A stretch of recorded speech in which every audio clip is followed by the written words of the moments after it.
Yo, what's up, guys? Welcome back to the Father Built podcast, where we build up fathers in holiness, healthiness, and happiness, aiming to give fathers the tools to build their house of legacy. I am your host, Bobby Peacock. Now, before I get into my guests, I have a couple of things that I got to walk through here. First, if you are liking what you are listening to and hearing, feel free to subscribe. We're on YouTube, Apple Music, Amazon Prime, or not Amazon Prime, but Amazon Music. There's one more that I'm missing. Another way to support the channel is, as you guys have been seeing lately, I've been wearing these mental. Wow, I can't even talk today. Let me take this hat off. Okay, let's try this again. Mental Wellness Club hats, and they're by a good friend of mine out of Canada. The brand is Friend of Felix. I'll leave a link down below, and that's a way that you can support the channel. They're not sponsoring the podcast, but I am an ambassador for them, and so I'm gonna put this hat on because my hair is nasty today. But anyways, enough about that. Let's get into my guest. So my guest, he is a husband. He is a father. He's ex-military. He's a farmer. He's either the first or second biggest Green Bay Packer fan that I know. That's right. And he also was either my second or third wedding that I ever DJ'd. He took a chance on me. So welcome to the podcast, Lars, man. Thank you for having me, Bobby. Yeah, so good to have you here on the podcast, man. It's such an honor. Yeah, so I mean, obviously I gave a little bit of an intro, but tell the people, you got 2 minutes, tell the people who you are, man. All right. Yeah. I'm Lars Langer. I am a grateful believer in Jesus Christ. Amen. I am a broken man that just loves God with all his heart. I'm a husband. I'm a father. Yep. I do farm. I love it. I Yeah. said, I was in the military and stuff like that. Did 13 years. Yeah, thank you so much for your service, man. Thank you for that. I did that. But I'm just the regular man that just wants to help out people, that just wants to help men out. Yeah. Know that it's okay to it's okay to struggle and stuff sometimes in life, and that's who I am. I'm just someone that you want to get something out, come to me. Yeah, you want to laugh, come to me. You want to go to a Packers game, come with me. Promise you have a good time. I was gonna say too in the intro, you are one of the happiest people that I know, man. Oh yeah. Yeah. But I know that so before we get into your story, so you have how many kids? I got 3. Okay. They're 17, 16, and 8. Yep. Okay. And so you're in that teenage. I am. How's that going? Oh man. If you're a dad, run. I'm just saying. That is the hardest time. Yeah. They do not like you at all. They just think that you don't know anything. Yeah. And I miss those cuddles, those sweet kids. I think you're Superman, superhero. Yeah. And nope, not anymore. They just want to be left alone, do nothing, and that is a hard time. That's for sure. Yeah, for and sure. And trying to get them to be on the straight and narrow path is hard because they are struggling so much in school and social media. They see it all the time. Yeah. And it just never turns off. Yeah. It's there 24/7. And with us, when we were growing up, that wasn't possible. Yeah. We had a break in between that. And kids can be rude and nasty 24/7. Yeah. And it is a hard time to do that. Yeah. So, but no, it's a blessing though. Mm-hmm. They came into my life, the 2 older ones, when they were 4 and 5. And I've been in their lives for that long. Yeah. And they're mine, but I love them so much and everything. Yeah. And it's just awesome. I am happy we got a little 8-year-old girl. Yeah. So I'm a girl dad and stuff like that. Proud of that. Yeah. But I still get my snuggles and my cuddles from her because I am that. My wife, I think her favorite hug for me was an air hug. Okay. She hates to be touched. I'm the one that wants to cuddle. Yeah. So And physical I touch could- is your love language. Yeah, physical touch, everything like that. Yeah. She's get away from me and stuff. So I cuddle my daughter all the time. Yeah, man, that's beautiful. That's beautiful. And you can't see it on the podcast if you're watching, but you are wearing some heat on the feet, man. He got the Kobe girl dad kicks, man. Dude, that is such a sweet silhouette, man. Like, I think you're the first person that I've seen wear those shoes, and like, dude, the whole fit today is like fire, man. Thank you. Yeah. Thank you. I had to. I mean, Kobe Bryant, he inspired the girl dad thing, you know? Yeah, and yeah, it was absolutely. just powerful what he did Mm-hmm. and how he stood up for women sports. Yeah. I think he'd be so happy right now about where women's basketball is going. Yeah, right now. yeah, You would for never sure. dreamed of what it would be like right now. Yeah, yeah. He rest in peace, Kobe Bryant. You know, he's one of the greatest, and but even a greater dad, I think. Yeah, yeah, absolutely. So let's jump into your story, man, because I mean, I know a little bit about it, like through kind of like the grapevine and church and stuff like that, but like, yeah, I'm just gonna listen. I'm gonna have you go into your story and you just share your story. I might ask a couple questions here and there, but this is you, man. So you go ahead. Yeah. Well, sorry if you guys are disappointed, but no, I grew up in Hartford. My dad was in the military. My mom was a counselor. Okay. And so I grew up a great family household. Yeah. I was the athlete in school. Yeah. I played football, basketball, track, baseball. Yeah. I had scholarships to go play football places and stuff like that. So I was that person. I was the athlete. Yeah. And so I identified as that, but I was also the partier. I hung out Okay. with kids, older people, the crowd, and stuff like that. I even got a fake ID when I was 16 years old. Wow. So I was that person that always people wanted me to do stuff with. Yep. And so I thought that's who I was. That was my identity kind of stuff. That I was the athlete. I was this. Yeah. But I didn't know exactly what that meant until later on in life. And so when I was going to go to college, I got scholarships to like SDSU, Northern, that kind of stuff. Yep. But I didn't know how to get there. So I only got like $4,500. I'm like, I thought you had the money up front. Yeah. And I didn't know that. So I thought, well, I'm just gonna go play Army then. Yeah. So I joined the military then. Yeah. Joined the military, went down to basic training, and in 2008, and I tore my ACL in basic training the 5th week. Oh man. And I could have got out, all that. Yeah. But I stayed down there for a whole year. Yeah. Graduated, did all that stuff, and then I came back home. Was gonna play football, but I got a full-time job with the military here in South Dakota. And then I was getting deployed to go overseas in 2010, and I had a rollover Humvee accident, tore my hamstring. Oh man. And all the guys kind of kept going out, stuff, and so that's when I turned to pain pills. Actually, that was really big then, and I turned to pain pills, and it was bad. It was for 2 years I went from 236 pounds, 235 pounds, down to about 133 pounds. Wow. In 2 years, I was living on the streets in Sioux Falls here. I was getting drugs, doing whatever possible to get whatever I could to fix my habit. Yeah. And on May 22nd, 2012, actually, I took 42 pain pills, big thing of cough syrup, hydrocodone cough syrup, drank engine oil because I thought it was beer. Yeah. Drove my sister's car backwards on 41st Street. Yeah. Tried to put a gun in my head, kill myself. Wow. And I didn't. I did. Yeah. God saved me. Yeah. And during this time, my sister kept coming to church. Come to church. I'm like, I'm not going to church. Church is so boring because I grew up in the traditional church. Nothing wrong with traditional churches. Yeah. But I thought it was boring. Yeah. And they said, come to Celebrate Church. I'm like, oh, okay. So when I woke up, I didn't die. So that Saturday, I came to Celebrate Church, and I laughed in church. And I'm thinking, oh, man, I'm going to hell. Because I didn't think you could. Yeah. And but that led me on a 4-year sobriety quest with it. And it was just awesome. I was going to church. I was in the Word. I actually met my wife then, too. And, God was so good to me. And he still is good.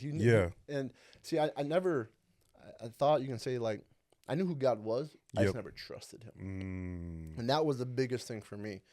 And so went on, got married, had you as a DJ, best DJ if you guys want him. Call Bobby Peacock because he's legit, trust me. Hey, thank you. I appreciate it. And so then I was playing Army again then, and I tore my meniscus, and I relapsed. But this time I was married. Yeah. And that was with 2 kids at home, and that was hard for me. That was on a spiral downhill. Yeah. And I went to 3 rehabs before 2016 or whatever, before 2012 I should say, when I went to rehab. And at that time I got a felony charge too for break-in entry, and I also got doctor shopping. But in 2016 I went down that slippery slope again. Yeah. And I fell right back into my addiction. I thought I could beat it, thought I had it because I knew God, all that stuff. And I'm thinking, God, why are you doing this to me? Like, really? Like, I know you and stuff. Why you? But he had to let me break. He had to let me go down to my lowest of lows. Yeah. And so that went on for 2 years. And in that time, my wife was pregnant, actually, and she had her daughter. She was little Kennedy Joy. And I don't remember her being born. And I had to deal with that every day, because that is my daughter and stuff like that. Yeah.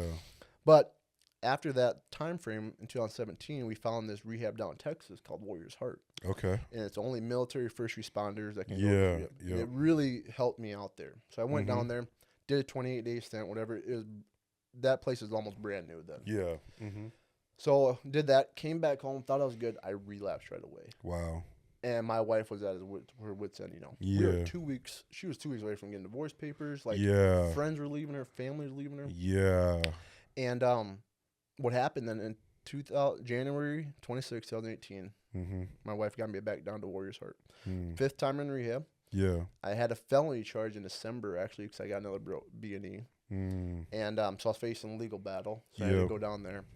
And but I went down there for 42 days. Yeah. And I did rehab and actually put all the stuff in there. And I'm not ashamed. I'm not afraid to say this. Yeah. I was abused by my daycare's son at 5 years old.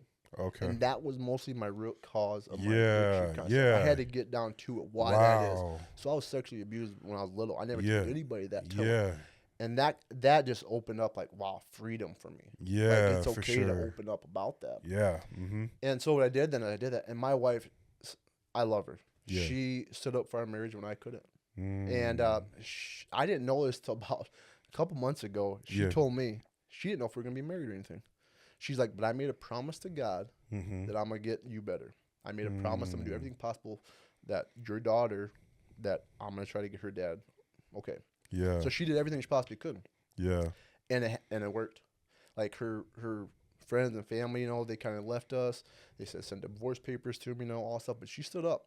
Yeah. And so I came home in 2018 then, and been sober since. But the crazy thing is, though, God is so good. Because my wife, she kept accountability for me, so she kept my debit card for 3 years. And I'm like, I'm a grown man. Like, I can have a debit card. She's like, it's accountability, because she knew if I had a debit card, I would go spend it.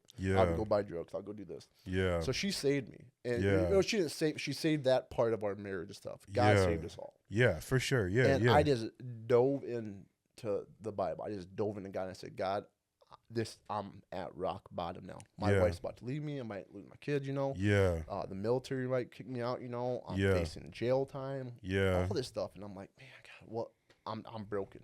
Just I'm giving it all to you. So I surrendered fully to him. Wow. And once I did that, it has been just an amazing journey. Once you give your life and you surrender fully to him. Yeah. Oh, man. The freedom you get. Come on now. It is just amazing. Come on, man. I still struggle at times. Yeah. But again, I can get through it because I tell my wife all the time, if we have to argue about if we're going to fly or drive, if that's our biggest fight right there, then I'm fine with it. I'm like, we've been down to our worst. And God has brought us out of so many things. So I started taking classes actually to be an ordained minister. Yeah. And so someday I'm gonna get a doctorate. It might take 20 years. I want my wife to call me Dr. Lars. Let's go. Let's get it. That's my motivation right there. Yeah. I love going to seminary school. I got classes at Celebrate Church. What they're doing. Yep. And it's because I can keep my light bright then. Yeah. It's a reminder every day. I learned something new during the Bible. I learned this. There's some stuff that I learned in it that I never knew. Like just the littlest things, Yep. Pastor Reed actually said one time, like, when you wake up in the morning, you go, what? Yeah. Jesus, you woke me up today? You want me to tell somebody about you? You got me up. Come on now. That just blew me away. Yeah. You are right. Yeah. And then the famous Bible verse, Philippians 4:13, Yeah. 11 and 12, Yeah. I think is more powerful. Yeah. Because it says, I am condemned with, I know what it is to have less. I know what it is to have more. Yeah. I'm all right with less. I'm all right with more. Yeah. Through all things, Christ. Come on. I never seen that before. Never seen that. So when I got my biblical studies degrees, get them. Yep. I got right now, I'm going to have that on my wall, my bedroom. Yep. And my 12-page arrest record. Yeah. And so every morning I can wake up and say, that's where I was. Wow, that's powerful, man. And that's where I am today. Yeah. That I am a follower. I'm just a broken follower of God. And I am a Jesus freak to end. Like, that is it. So no matter what happens in our lives, God's got the final say. God's got it. It's crazy because you're like I didn't know all of that about you. And it's like, you know Mike from church, right? Mm-hmm. Old Mike. Yep. It's like, man, because I want to have him on the podcast as well. Mm-hmm. And it's like, I mean, your guys' stories are so powerful because it's like, man, it just goes to show, like, God can use anybody, no matter what you have gone through, no matter what you have done. Like, God can still use you if you come to Him. Amen. And so it's like, man, it's like an honor to say that God's not done with you yet. Amen. Man. And it's so cool to see that, like, God encountered you at the lowest of low. Yep. And the amount of grace that your wife showed you, and the amount of, like, that God was with her throughout all this and leading her throughout all of that, man. I need to find a woman like that, man. Oh, it's yeah. I'm not being single out here she can right be now. Mean, let's just say that. She can be one of those girls. I'm like, oh boy. She came down to rehab one time. Yeah. And, we had a family day, whatever. Yeah. And we're sitting around talking, and oh man, she just laid into everybody like, you guys are just worthless pieces of poops. You guys are addicts. You guys lied to us. Yeah. And I'm looking at her hitting her leg. I'm like, I gotta live with these guys for 2 more weeks. Like, settle down, man. But she was telling the truth, though. She was telling her side. Yeah. And it wasn't until recently that I know what she is going through, kind of. Yeah. Okay. Because I guess we can talk about that later. About when I flew down to Texas. You want to talk about it now? Yeah. No, we can talk about it right now. Okay, Yeah. So when I was down there in December 5th, actually, of this last year, I went down to Texas. Yeah. To speak at and have a recharge kind of stuff they do down there. Yeah. And so I spoke at alumni meeting to all the people there, and this one guy came up to me saying, hey, can you be my temporary sponsor? Because I had a shirt on that said iron sharpens iron.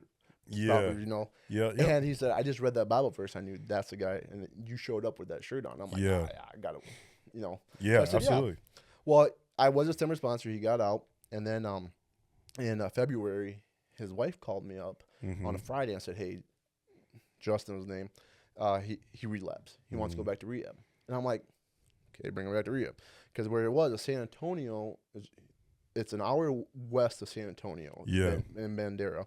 And he lived like 10 miles from the Mexican border. So it's like 3 hours down to see him. Yeah. And I'm like, just bring him up there. And he wouldn't go unless you bring him. And I'm like, all the way to South Dakota. Are you kidding me? Yeah. I said, just try to get him. Well, Saturday comes along, same thing. Yep. And I'm like, oh my word, like, I can't, guys, like, I don't make that much money farming, Like, how am I supposed to get a plane ticket right now? Yep. But again, too, like, I'm like, all right. So Sunday came along before we went to church, and he called again and said, he wants to go, but he won't go unless you go. Yeah. So we go to church, and the message was on, I think Pastor Noah was talking about, like, this being there for people, loving people and stuff. Yeah. And I look at my wife, I'm like, man, this really hit. And the message hit so hard. Yeah. And we prayed about it. I prayed during church stuff. So we going home, I'm like, honey, what did I do? And she told me, she's like, I knew I had to do everything possible to get you to rehab. So then if you slipped or whatever, I can say I did everything I possibly could. Yeah. Can you say that right now about Justin? And I'm like, no, I can't. So 1 o'clock, she bought me a $1,500 plane ticket. That's 5 crazy. o'clock, flew down to San Antonio, got there at 2:30, Yeah. slept for a little bit, went to go get him, brought him back. And that's when I looked at him and how glassy eye he was with drugs and alcohol, and how he would not listen, how he, when he's withdrawn, how he's just being a butthole and stuff. And I'm like, I told my wife, I'm like, how'd you do it with me? Because, like, I can't deal with him. Yeah. Like, man, was I like this? And she's like, even bigger. And I'm like, I am so sorry. So I had to say sorry to her numerous times because I'm like, I am so sorry that I was that guy. Yeah. And so I didn't see that side before. Yeah. And it's just been, I wouldn't say phenomenal, but it was an eye-opening. Yeah. That I can see what it is to look like to the other side, that someone is dealing with an addiction. Yeah. That what the other person is going through. Yeah. And so, but then I got him I got him to rehab, went home, flew back home then. Yeah. And ever since then, it's just been more people are coming up to us and asking us. And that's what, to be vulnerable is the best thing possible. Yeah. And so when I had one of my wife's friends actually from work said, hey, my daughter struggling with alcohol. I know your husband been through this stuff. Can you help? I said, yeah. Yeah. My wife's like, yeah, give Lars a call and stuff. We got her to Keystone, here in South Dakota and stuff. And it was so great. But to help other people, and my wife is open to it too. My wife, to watch her grow too. In her faith is just amazing. Like I cannot believe it. Like I get so excited when she talks about it more than I do. Because I love her growth, and that's what it is. Most people don't want to talk about their problems. They don't want to say that they're depressed, or they have anxiety, or they're dealing with mental health, or that they have an addiction, or they have been sexually abused, or they are addicted to pornography. But you know what? If you do that, you open up a door for that one person that might need it. I know when I was sitting, my wife hates it sometimes because we went to a wedding, and I was sitting there and I put a lot of pepper on it because I put pepper on everything. You'll find out. And so the cousin of the married couple like, oh man, does your steak not taste good? No flavor? And I said, no, when you've been in jail and when you went to the army, this is the only flavor you have. And she goes, oh, is that what they're calling the army now, jail? And I said, no, I've been in both. Their look just dropped. My wife's hitting me. You don't got to tell everybody about your problem. Why? But like, it's you. It's my scars. Like, I'm proud of my scars. Like that song, Scars, whatever. I don't know her name, though, but it'd be proud of it. Jesus has scars. We have scars. It's just like tattoos. We all have tattoos. It tells a story about it. Be absolutely. Proud of that. And so that's the big thing I would want to say is just open up about it. Like, it's okay to be broken. Do you feel like as men, it's hard to do that? Oh, yes. Extremely hard. Because society says we're supposed to be this strong Superman hero kind of person, Don't let your guards down kind of stuff. That's furthest from the truth. You need to do that. Because you need to reset too. Like, you need to have people know, like, hey, I still have problems. I'm a man too, and I do struggle with stuff. And it's okay to open up. I think you're stronger for doing it. Absolutely. Because once you do that, the freedom you get. Because then once you put it out there, God can use it then. And finally, God's like, finally, you gave it all to me. You let it out. Now I can build you back up. And that's what the power of God can do too.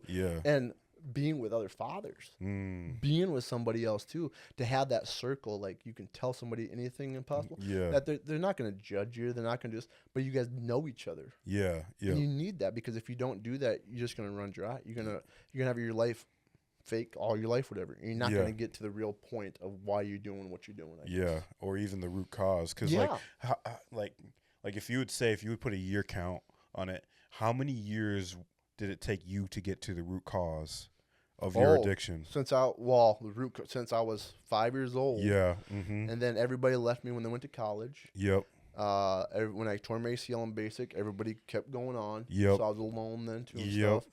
And then when I got back home, tore my hamstring. Everybody kept going on to war. And I couldn't, everybody left me there. So I was going through my addiction stuff. And then all of a sudden in 2016, everybody left me because my knee, I was and stuff like that. So it was always poor me until 2018 when I finally admit that I got sexually abused. And all of a sudden, boom. So if there was a year count from 5 to, how old were you when you were in? 2018. So I was 30. So it would have been 15 years since I even admitted it. 15 years. Wow. So 15 years of just like pain and. No, not 15.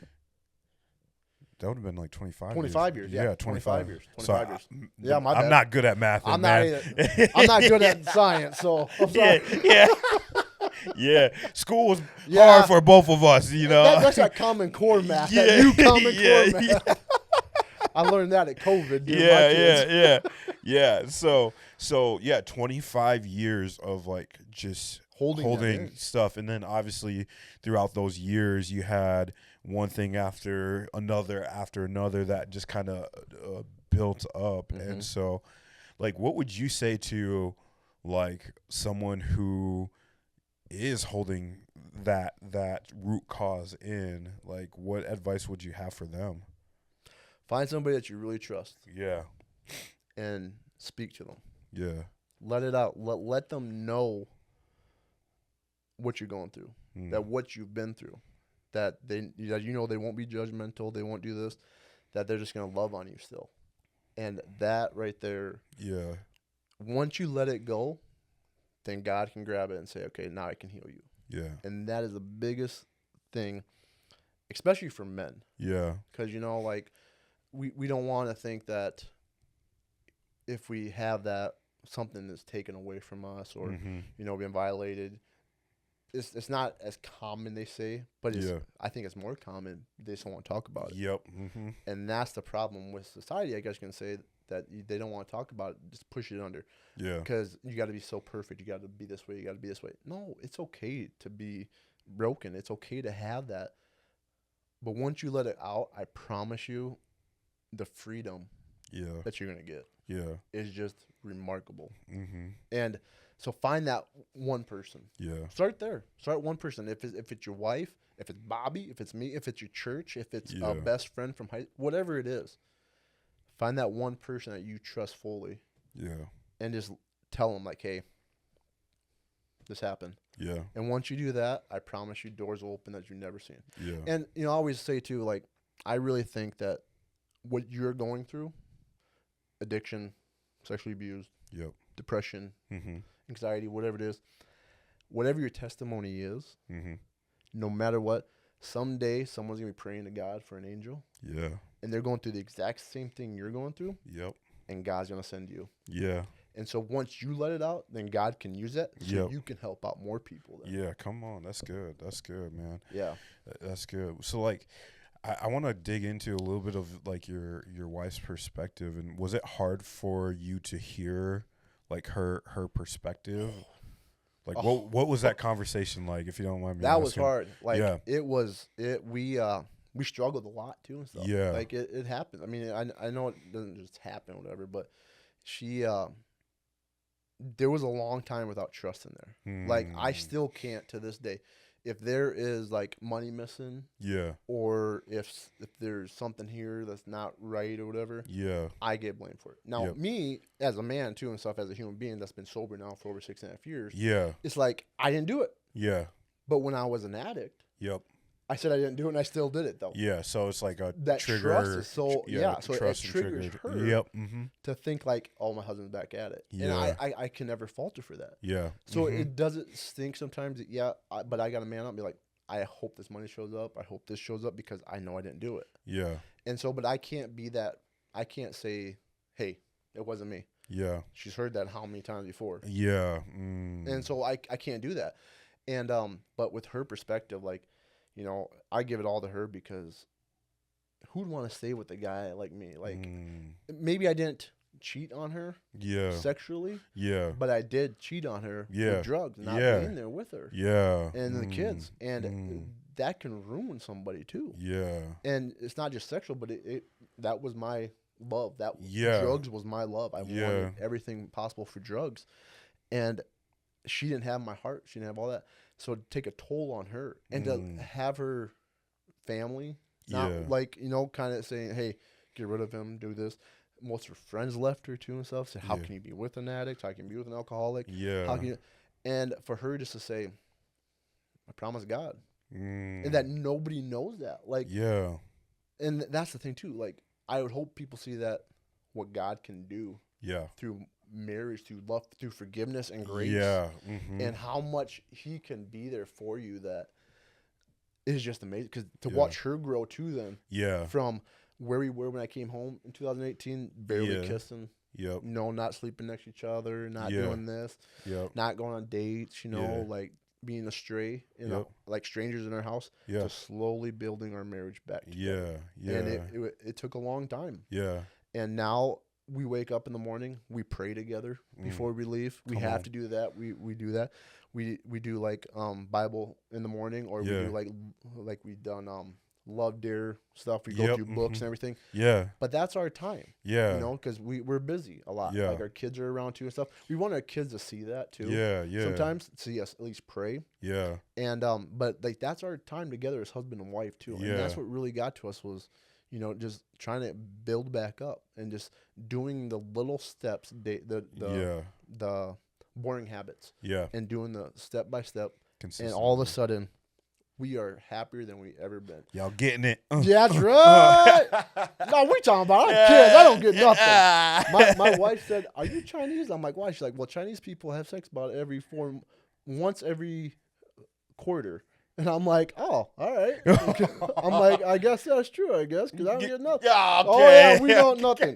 Nothing. Let's just say that. But that's why and we can make fun of each other because my wife even said too. We just celebrate 9 years of marriage. Yeah, congrats, man. Thank you. Yeah. And we just said what she always says. I've been married for 9 years, but you, Lars, you only been married for 7 because for 2 of those years you're on airplane mode. Yeah. With drugs and everything. I was like, yeah, you're right, babe. Yeah. Yeah.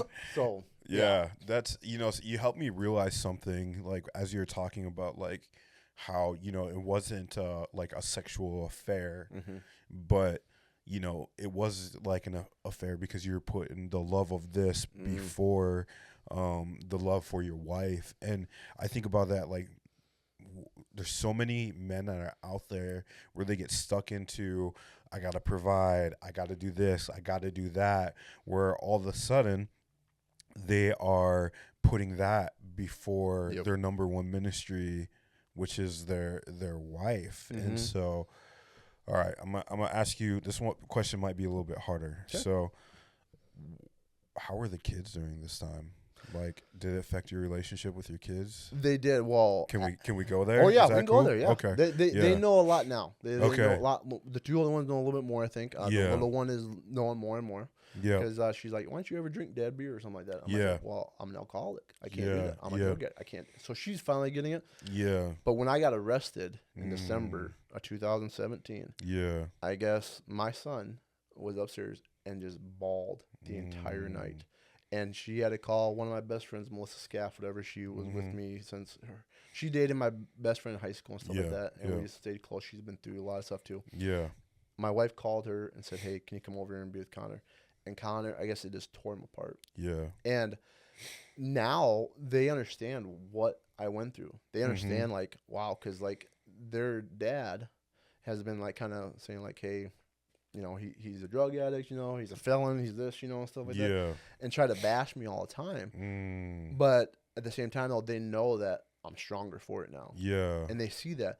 And it was hard, though, because they didn't really, you know, what was going on. I remember a couple of years after, like a year and a half maybe, our son asked, my wife said, "You and Lars don't fight about pills anymore." So he saw it at that young of age. Wow. That her and I were talking about pills, taking pain pills, you know, taking drugs, or drinking beer and stuff. They saw that. Yeah. They noticed that at such a young age that you never knew, like a sponge. Yeah. And so I just hope so now we can make jokes about it and stuff. Yeah. So, like, I always say, like, you don't want to go down my path, go to jail, go to rehab. And stuff like that. Yeah. So hopefully it broke that generational curse. And that's what I hope it. I would rather have that, me going to jail. Yeah. Me going to rehab. Yeah. Than giving it to my kids. I am so much happy it happened to me, that God gave that to me. Yeah. That hopefully it broke that curse to them. Yeah. Granted, yes, they're not my blood. Yeah, but for sure. Yeah. I still think they can break it, you know, because they've seen what it can do. Yeah. But then they can see how a marriage should be like. Yeah. And how good it is to stay with each other and how good God is. Yeah. And I think that my little one, too, she will see that now, too. Yeah. That we are stronger than ever. I'm happy she didn't see it right away and stuff. Yeah. But once again, I'll tell you, I wish she did. So she can see it. But at the same time, though, the kids were devastated, but I think now they just love me more than anything. Yeah. That's awesome. And my Connor even told Angie, if you ever break up with Lars, I'm never talking to you again. And my wife was like, what? What? What about me? Yeah, I'm your mother. I'm like, your, so I'm like, yeah. Because I used to play Nerf guns with them. That's when I met them. They're 4 and 5. I was playing Nerf guns with them. That's a good age. Yeah, absolutely. No diapers or nothing like that. Yeah. And so, like, it was fun hanging out, But then I did that. So now we're stronger than ever. Yeah. There's and so now like God has given you multiple ministry opportunities, which is awesome, and something that as I was reading some of the stuff that you wrote, that you've had a lot of friends like either like overdose or like commit suicide. Like walk me through like what's that experience been like? Yeah, it's hard. It's rough. 14 people have died in 6.5 years. Wow. Of me being sober. And probably the last one was last year, actually. Okay. So in 5.5 years, 14 people died. Yeah. And it stinks. It sucks. Yeah. Because it's like either we went to rehab together. Yep. Mm-hmm. And it's like we did the exact same thing. Yeah. Like, didn't you get it? Yeah. But this is what that disease does. It steals, and it doesn't care who you are. Yeah. It don't care if you're a doctor. Mm-hmm. It don't care if you're a pastor. Yeah. It don't care if you're homeless. It will steal and kill whatever it is. And that's what that disease does. And it makes you feel like you're not wanted. You're not loved. And in AA, they have, you got to accept higher power. Yeah. And me, it's God. Yeah. God's for sure a higher power. Yeah, 100%. And, people, they use the door handle. If that door handle right there is what saves you, okay, that's your higher power. To me, I look at it, well, who made that door handle? A human being. Well, who made a human being? God did. Yeah. So no matter what, you're like God. Yeah. But I'm not going to say that out loud. Yeah. But everybody's got their own higher power. But it hurts. Yeah. It does hurt a lot because it's like, oh, man, why didn't you get it? Yeah. Why couldn't you get it? But I had to go to rehab 5 times, though, to realize it, too. So that's the part. But I think this disease is the only disease that once you start recovering, your life gets better. Because I'm not saying like with cancer you can go back to your life, but you still have stuff that goes on. You're not going to go. If you have such and such disease, whatever, you might have lung issues, you might have this. Addiction, your life gets better. Yeah. When you don't have to worry about that. Like I could not have gone anywhere without knowing when I'm going to get my next fix, when I'm going to get my next drink, all that stuff. I had to make sure I planned it out. I couldn't just be like, hey, honey, let's go to Omaha this weekend. I couldn't do that. Yeah. I had to have it all planned out so I know exactly what it is. Yeah. If I didn't, we wouldn't go because of my addiction. I had to be there. So to watch these people die, and it's like, why didn't you come to me? Why didn't you turn to me? Like, you know me. Come to me. Like, I'm here for you. I'm going to be here for you. And that's the problem with the 10,000-pound phone. We always call it in rehab, that 10,000-pound phone. It's so hard to pick up to call people. But if you do, you find freedom in it. Yeah. And I'm closer to more people probably from rehab. And I told them, too, if you don't believe in Jesus in rehab or in AA, what I will tell you is that there's more people. I see more Jesus at rehabs and AAs than sometimes at a church pew. Even though they don't believe it, but again, too, they don't mind being vulnerable. They don't mind telling their story and how hard it is to beat this thing. And to beat life. And, life sucks. Life can throw you down. Yeah. And it hurts when people go a wrong way and you're like, I would have been there. Yeah. Just like my friend Justin when I went down there. Yeah. So he graduated actually again. Okay. And then he went down to this past, I think June it was. So me and my wife went down there, met his wife and everything like that. So my wife talked to her and stuff. He was going to go to school up here. He relapsed again already. Yeah. He went down there. So I actually went down to San Antonio this early September. Yeah. I got to baptize 3 people down there. Yeah, come on. It was a retreat, alumni retreat for Warriors Heart. And so I was like, hey, who wants to get baptized? Yeah. And 3 of them said yes. Yeah. He relapsed again. And so I brought him to the ER and stuff, got him back to rehab and stuff. Yeah. And it just keeps going on. I'm like, Justin, why aren't you calling me? Yeah. Why aren't you calling me? You know what to do. Yeah. Work the steps, do the stuff. But you need to have somebody there too and stuff. Yeah. And so whenever you're dealing with somebody that has a mental health illness or Yeah. has addiction problems, Yeah. be there for them. Yeah. Let them know you're present, no Yeah. matter what, 24/7. Yeah. Now you can't. Now I can't just be there. I got a family too. I got to live too. I get that. Yeah. Some people got, but at the same time though, if you tell your wife it and your wife's supportive of you doing it, Yeah. it can open up doors that you never even imagined. Yeah. Because that person might need you at 1:00 in the morning. Yeah. Man, that's so good, man. Yeah. Oh. Yeah, and it just goes back to like how like the Lord is using you. I mean, because like I think about it, if like the Lord can use David after what he did, Moses after killing somebody, you know, Samson, all these people in the Bible. I mean, Paul. The biggest one, yeah. The biggest. I mean, like, he was a murderer. I mean, yeah, like straight up like murking people, you know? And like God was just knocked him off his horse, and it's like, yeah, you know, and you talk about the whole higher power thing, and it's crazy that like I wonder what like the statistics are of like people who love the Lord, who follow the Lord, and find that as a higher power versus other religions. I wonder what the statistics of that's actually good. Yeah, I wonder what they are. I mean, I've never thought of that actually. Because I mean, and sometimes for people it's a lifelong journey because they're not letting go of the things. But you made a statement that I want to jump back to of like how you seen more Christians in rehab than the actual church. And it's funny that you say that because so often, like when it comes to like church community, like we think, okay, we gotta like physically dress up nice, we gotta put our best on to go to church. Where you're in rehab and you're showing up like, all right, I got the clothes that I got on, dude. I haven't taken a shower for weeks.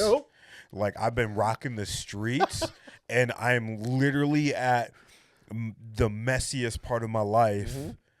And it's like God's just all like, those are the people that I want in church. I mean, I rock Packers jerseys all the time in church. I mean, if it's Sunday, the Packers are on, I'm rocking that. I don't care. But you're right, Bob. It is. Yeah. More people would rather be at a bar, rather be more comfortable at a bar stool than a church pew too. Yeah. Because like they're accepted, and for rehab, it's just when you go there, because there are different rehab. And there's Celebrate Recovery is one of them. Now, if you go here, Celebrate Recovery, it's not Celebrate Churches. That's what it's the name of it. And that is about God. Yeah. AA is about a higher power. They do that. But all the steps come from the Bible too. Yeah. And so, but I say like you see more Jesus at AAs and rehabs than you do at church, because I think Christians, they forget where they came from. Addicts, alcoholics, people that are going through struggles, they never forget that. Yeah, they bring it back up every day. Every day I got to pick up my cross. Yeah. And I think that's the problem with the church now stuff, is that they don't pick it up. They think that they're broken, so they come to church. They get washed clean. Everything's good. Fixed. I'm following God. And then they start judging people, start doing this. Yeah. And it's like, whoa. Yeah. Don't forget where you came from. Yeah. Don't forget where you were at. Yeah. And if you remember that, that's why I think, like what I said with addicts and alcoholics and people that deal with mental health, they never forget that. Yeah. And so they'll rather be there for me. Like if I can go to AA meeting right now and get someone's phone number, they'll be there for me if I call them at 1:00 in the morning if I'm struggling. Yeah. Because they know what it's like not to have that same feeling. Yeah. Can you say that about the church? Yeah, that's so true. That's why, I don't know if you knew this about me, but that's why I go, like, I don't drink. Like, I mean, I'll have a drink every once in a while, but, like, I've never been drunk. I've never been high, right? Oh, dang. Yeah, like. Lucky? Well. We're the people that hate you, right? Okay, yeah. Like, I hate you. Like, I can't do that. Like, you can only have one drink and pour it down the sink. I'm like, no. Yeah. And part of it is because of my childhood, like of being a protector, and like I have a fear of like who I will be and what I will do if I go that far. And so for me, I can hang out with people at the bar. I can hang out in those environments, and man, I hang out with people that like get high off of shrooms, like Adderall, whatever, all the drugs, and And then, like, you can be drunk or whatever, and I'm just chilling. I'm just like, this is what you're doing is dumb, but okay. I shouldn't say. I mean, people want to let loose. People are people, right? I get People, you. Yep. we're sinful in nature, kind of thing. But it's given me an opportunity to pastor in an unconventional way. Yep. Where there are people that come up to me and be like, "Hey, I want to go to church," and I'm like, "Okay, text me on Saturday night." And once you text me on Saturday night, I'll know that you're serious about it. I like that, Bobby. Because you're not forcing them. You're not pushing. It's the balls in their court. That is how you hold them accountable. Yeah, absolutely. Man, that's good right there, Bobby. And the thing is like, because people know there's something different about me because I have Jesus. I'm the 2:00 phone call. I'm the 3 o'clock phone call where I've had multiple, and I'm not saying this to boast. Nope. But I'm saying this to challenge people who are sitting in the pews, who are sitting in the church, that are just going to church, and then because we talk about like, and a lot of churches do this, and I'm not trying to like get all like politically religious politically or whatever, but we talk about like serving the church and tithes and offerings to the church, right? But what we don't do a good job is at serving the communities. Amen. Serving the people who are struggling. And so, like, for me, the way that I serve the church is I go out to the community and I try to bring them to the church. And if I can't bring them to the church, guess what? I'm praying for them. Like, there was a time where a dude came up to me, and I don't even remember his name. And he came up to me, and he's all like, "Hey, man, I just found out that I'm having a kid." And then he's like, "Dude, this just happened. Like my, I think it was like his uncle or a close family member died." And I was like, and this goes back to the next point that I want to talk about. I'm like, "Hey, let's just pray." And we're in the middle of the bar, music blasting, drunk people walking between us, and we're just praying. And it's like, man, if I had like 12 homies, that would come with me.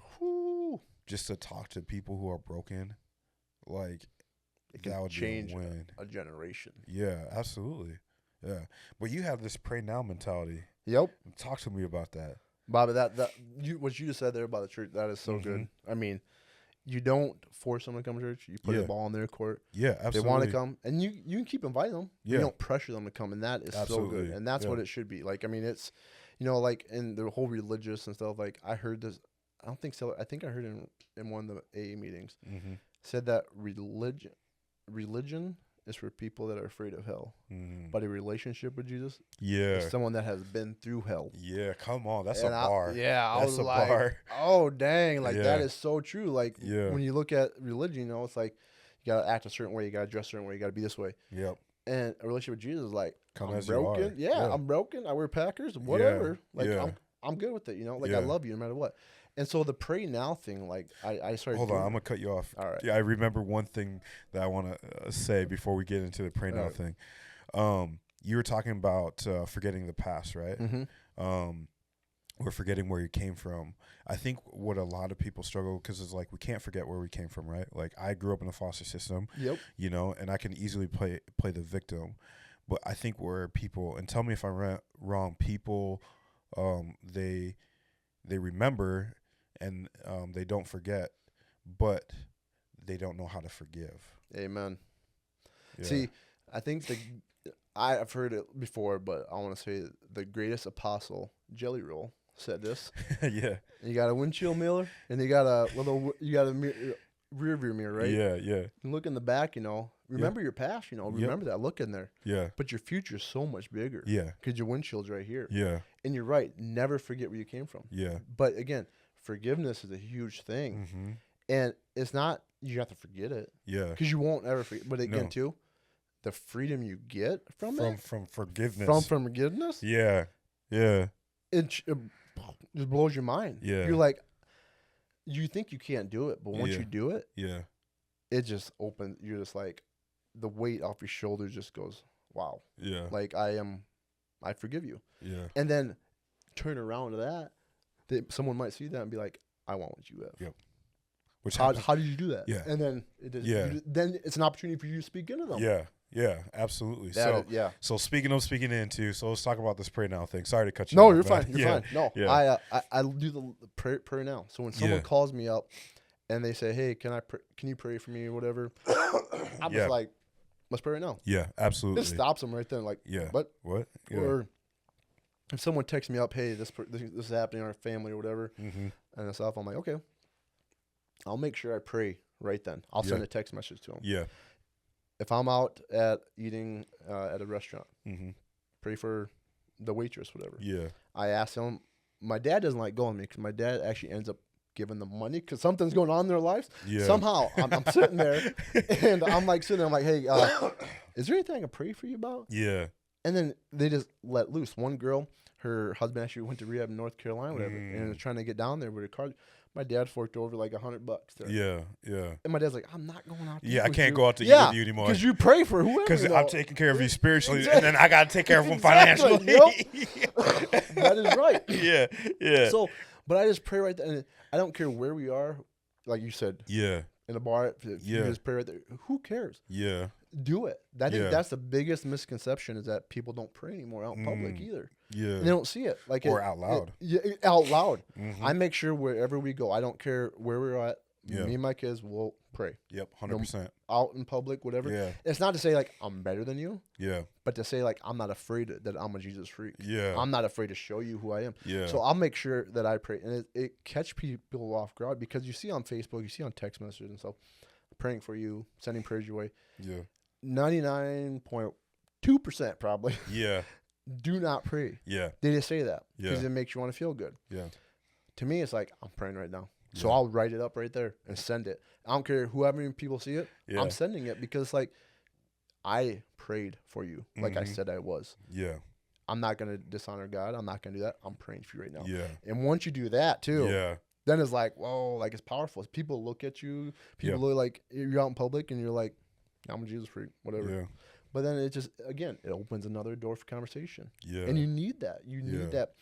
Praying is one of the biggest things that I think that the world is missing right now. And you don't have to just bow your head and do. You can pray anytime. You can pray out loud. You can. Yeah. I mean, if you're driving the car, I think people sometimes think I'm crazy or whatever because I'm just talking to myself like that guy on drugs. Because I'm just talking. I'm just talking to my best friend Jesus. Yeah. Yeah. Absolutely. But that's what you need to do. He's my best friend. Why not have a relationship with him? Why not talk to him? You talk to your spouse. You talk to your best friend. Yep. Talk to Jesus. Yeah. He's every your best day. friend. Every day. And it's funny because like me and you have the same mentality when it comes to prayer. Like I wrote a script for a video of like I think it was like 4 things that Christians need to stop saying. And like I'll pray for you is on that list because it's like, I mean, like for example, like January 4th of this year, my biological father passed away. Yep. Sorry, Bon. Yeah. Sorry for your loss. Yeah, and it was hard. It was really tough. Right. Cause you just met him, didn't you? Oh, so I met him like a couple years before. Yeah, when I was 27. So like, I met him like because I just turned 31. So it was like I've known him for like 3 years or 4 years or something. You're like just that. trying to build that relationship. Yeah, with exactly. Him, and then all of a sudden, and so. Tough.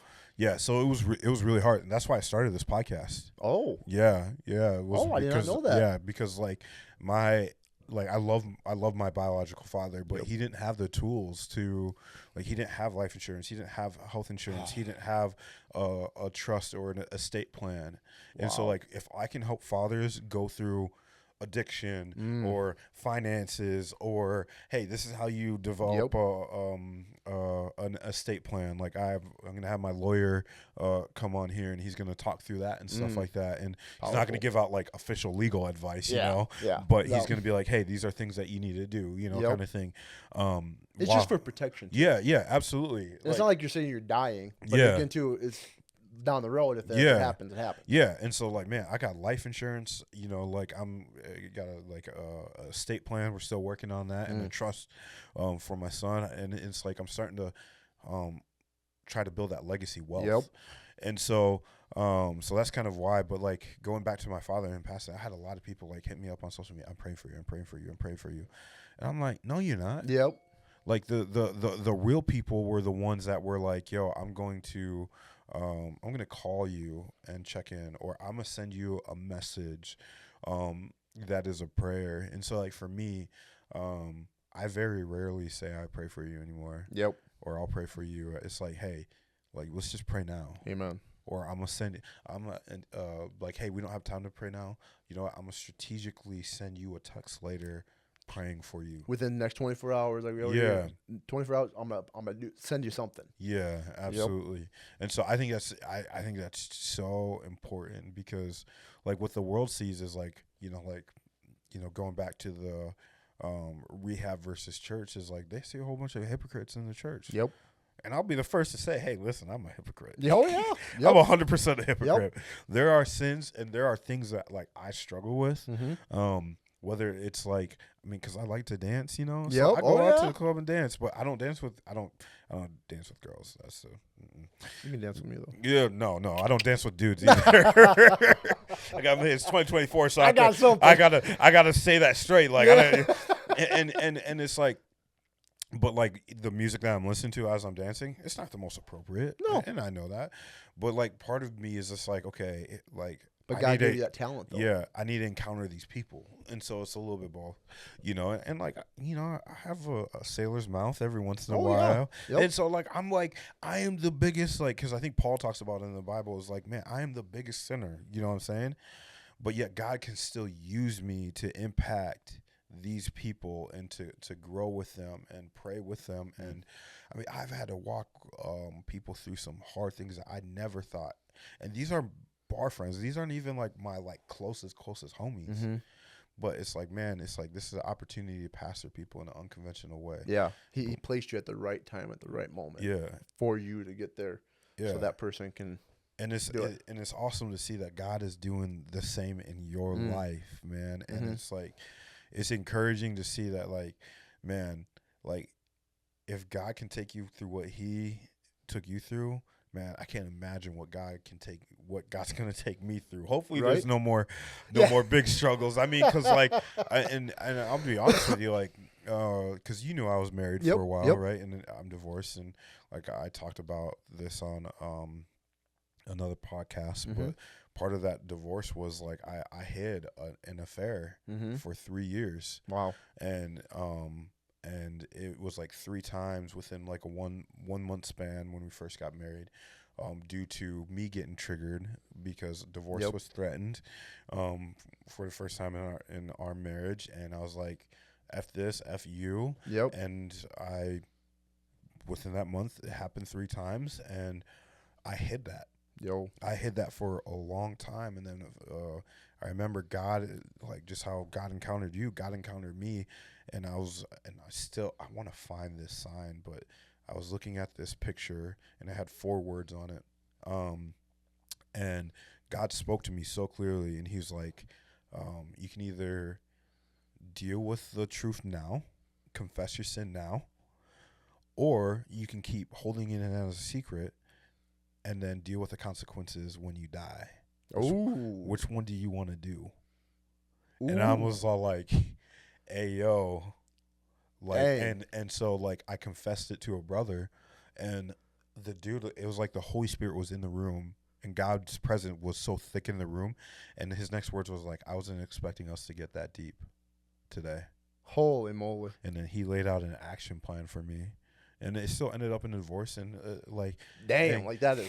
Yeah, but let me tell you this: like me and my wife, my ex-wife, are in the best co-parenting season ever. And it should be. It's all about your kids now. Yeah, absolutely. Not because you whatever, but we had to go through that, just like you and your wife. You guys had to go through a healing period, and like we had to go through that healing period, and we're probably still going through some kind of healing. But like just the other week, like I called her and I was like, I'm like, hey, is there anything that I can be doing better as a co-parent, as a father to Bo, and as a friend, and it's like awesome to be able to have that co-parenting relationship. So when you want to talk about hypocrisy, dude, I'm the worst of them all. Like, I'm the worst. I was a believer. I was working in a church, having premarital sex. I was, got married because I thought I loved somebody. Took the worst advice from somebody. I'm not going to say who, but took the worst advice from somebody. You know who you are. No, it was more of me misinterpreting the assignment, but yet, like, so it's like, man, like, I'm the worst of them all, but yet God has grace for me, Amen. Just like how He had grace for you. I got to ask the question too. Yeah, absolutely. So on Sundays, I say it's a farming ministry kind of stuff. Yeah. Because in rural South Dakota and stuff, yeah, they go to traditional churches where they said traditional churches aren't bad. Yep. But they don't get like a Celebrate does or an Embrace or a Ransom or Central or Central. The bigger like, churches. The bigger church that are more contemporary today. It's, for sure. It's the younger generation, which we understand. Yep. And so I try to bring that every Sunday to people around there. Or if I know someone that's I know a friend of mine lost his son out in Denver. He was 4 years old. I send to him. I will send to people that are addicts, alcoholics, that they come to me. I'll send them Sunday messages. You know? So I do every Sunday. Yeah. But I got to ask a question too, and I'm gonna say it probably this Sunday. Who is Bobby? You know, you look at who is Bobby. Yeah. And so if I ask you that question, what would you say? Yeah. So I usually this is what I usually tell people. I tell them three things that I identify as. One is that I'm a believer in Christ. Amen. 2 is that I'm a father, and then 3 is that I am a Black American. Yep. So those are and that is perfect. Yeah. Most people, when I ask that question, though, they'll say like, "Well, I'm a farmer. Yeah. I'm an entrepreneur." Then they'll say like, "Well, okay, great. What else are you?" Yeah. "I'm a father." Yeah. Okay. "And I'm a husband." I hope that never changes. Okay. What else are you? Yeah. And it just goes on a list. And all of a sudden they'll say like, "Well, I'm a Christian." And I'm like, why is that so far down? Yeah. You know, it's like everybody here is going to disappoint you. God never will. Yeah. So it's like you got to look at yourself too when you make mistakes, when you say you're a hypocrite and stuff. I'm a child of God. I'm a broken child of God, though. So again, too, it's like I'm going to make mistakes. I can't be perfect. Yep. But once again, though, too, I know who is. And I know who I can run back to. Yeah. And I don't intentionally go back and try to do mistake after mistake after mistake. Yeah. That's not how God works. Yeah, absolutely. But at the same time, though, it's like once you have Jesus in your life, game changer. And it makes the path more clear. Oh, yeah. 100%. You can do whatever then. I mean, it's just like, I know what to do now. Like, I know, like, He's got it. Yeah. Why am I worrying? In the Bible, 365 times, it says, do not worry. Yeah. That means every day of the whole year, except on leap year. You can worry on leap year. That's the only time you can worry, all right? Is every 4 years you can worry. Yeah, you can worry one. Yep. You get one every 4 years. One day every 4 years. Yeah, but that's good. 365 times the Bible says, do not worry. Yeah. That's not a coincidence, God. No. And it's like, so why do we worry so much about stuff? Yeah. It's like, don't do that. Yeah. Like, God's going to take care of it. Yeah, absolutely. And sometimes it's going to stink. Sometimes it's going to be, but God's probably putting you in a position where for the next phase of your life you're going to be at. He's got to prepare you right now. Yep. So then you can go and do His work later on. So whatever you went through, divorce, foster care, He had to put you through that. Yep. I mean, He didn't put you there, but He let you be in that position. Yep. So you can help out more people. Yeah. That's what He did to me. He had to let me break all the way down to the bottom to say, all right, God, send me. And now I get the opportunity to be with you. Yeah. Podcast, talk to people. Hopefully men will see this. Yeah. Talk to whoever it is about addicts, alcoholics, is that there is hope. Yeah, absolutely. God is hope. God is there. And it's like, it's okay to open up. Yeah. And I would never dreamed I would ever be in this position, especially when I was going through drugs on the streets and all stuff. There's no way. Like, what? Me? Like, I'm no. Yeah. But to do it now, I'm like, thanks, God. Yeah. I owe you. That was an amazing bow tie, man. I love you. Dude, I appreciate you being on the podcast, man. I offer this to everybody. Where can people find you? Where can people reach out to you? You either get my boy Bobby, because he's got my phone number and stuff. But Facebook. You on Facebook? Yep. Lars Langer. How do you spell your last name? LANGREHR. It's really weird. Yeah, and then Lars is just LARS. Right? Yep, LARS. Yep. I'm on Facebook. Yep. I don't have Snapchat. Don't have Instagram or anything like that. But I do have Facebook. Yeah. I do check that. But I will definitely, if anybody's struggling with whatever it is, I don't care if it's drugs, alcohol, abuse, mental health. If I can't help you, I will know a lot of people that can help you. Yeah. And I promise you, if you come to me, it'll be confidential. It won't do anything. I will make sure that it stays between us. I just want to see you have the best life. I want you to know that Jesus loves you as much as I do. Yeah. So that's awesome. How you go home. Sweet. Well, thank you so much for coming on this podcast, man. I'm going to go ahead and close it. Right. Yeah, man, it was an honor to have you on the podcast, honor to hear more about your story, and for you to just take the time to tell your story and just share it, man. It was such a blessing. So, well, thank you. Yeah. Well, thank you guys so much for tuning into the Father Built podcast, where we build up fathers in holiness, healthiness, and happiness, aiming to give these fathers the tools to build their house of legacy. I'm your host, Bobby Peacock. Make sure that you follow, subscribe, leave a comment down below if this spoke anything to you, and always remember, peace, love. Let me try that again. Peace, love, blessings. We are out. Boom.